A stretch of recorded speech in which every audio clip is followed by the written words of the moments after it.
Were the Enforcement Acts effective against the KKK? Have you ever wondered how the United States tackled the violent actions of the Ku Klux Klan during the Reconstruction era? The Enforcement Acts, also known as the Ku Klux Klan Acts, played a significant role in this struggle. These laws were passed between 1870 and 1871 to protect the civil rights of newly freed African Americans after the American Civil War.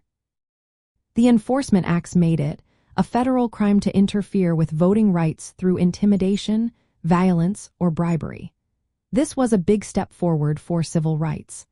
The federal government was given the power to intervene directly in southern states. This meant that federal troops and marshals could be used to enforce these laws and prosecute those who broke them.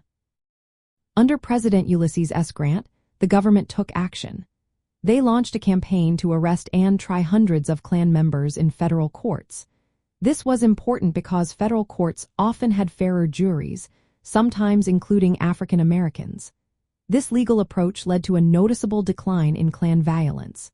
Many Klansmen were forced to flee states like South Carolina due to the pressure from federal enforcement. By the early 1870s, the Klan was effectively dismantled during this period of federal action. However, this victory was not permanent.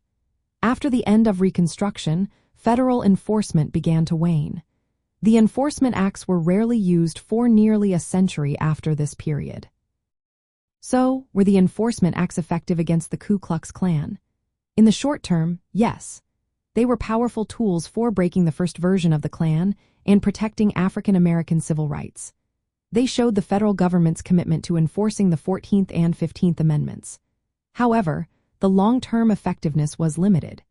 Political changes and the eventual withdrawal of federal oversight in the South allowed the Klan to reemerge decades later. In summary, while the Enforcement Acts had a significant impact during the Reconstruction era, their influence faded over time. The struggle for civil rights continued long after these laws were enacted.